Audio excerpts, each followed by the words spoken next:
Here I have two beloved watches that could be great entry into a classic dress piece, so if you are looking for a nostalgic watch, do not look any further. They both have the same size, but are both built differently. The movement in the Junghans is from ETA, classic, no-nonsense workhorse. You really cannot go wrong with this. They last you a lifetime and they take away with a beautiful smoothing second hand. The Marlin contrary has a modified Seagull ST6, a movement not touted for anything. It's built in China and it's not known for being a quality movement. But for this purpose, I think it works fine. You buy the watch for the charm, not the specs.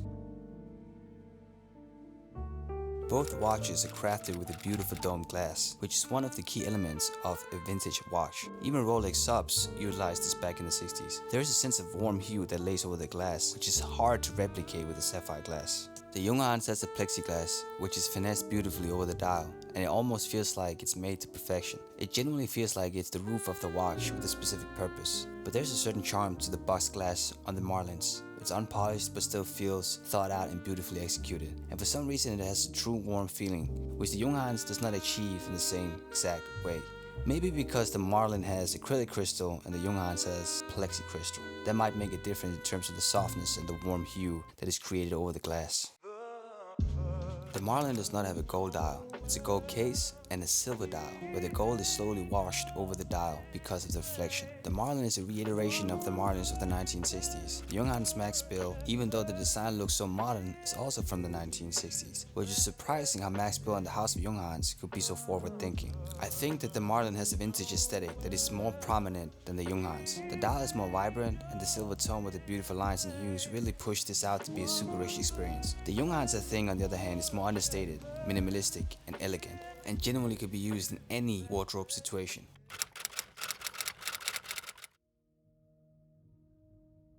That's a good question. There are so many factors. There's brand, quality, movements, design, and dials that are all fundamentally different but serve the same purpose of telling the time and being a beautiful companion. Piece that emulates the vintage aesthetic and you want it to be more omnipresent, that will go perfectly with fine attire and a Cuban.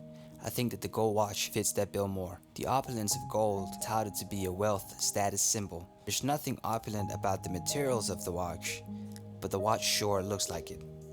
The Junghans with the numerals emulate the iconic clock designed by Max Bill himself, produced in Germany, and took the Germans by storm. It translates so timelessly and effortlessly in modern standards. It does not skip a beat at all across all mediums. Depending on what watch I'm wearing, my opinion changes. I could not stand gold watches when I started this journey, but now I'm slowly becoming a fan of the gold silhouette. I could not stand black dress watches as well, but now I feel like they're these secret treasures that are severely underrated. They're discreet, classy, and unusually elegant. If you can get a black and gold dress watch, I think you're set for any occasion.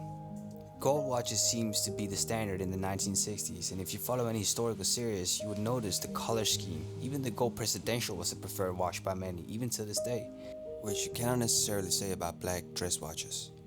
So for now, I think gold is what I choose, but I might switch depending on the day.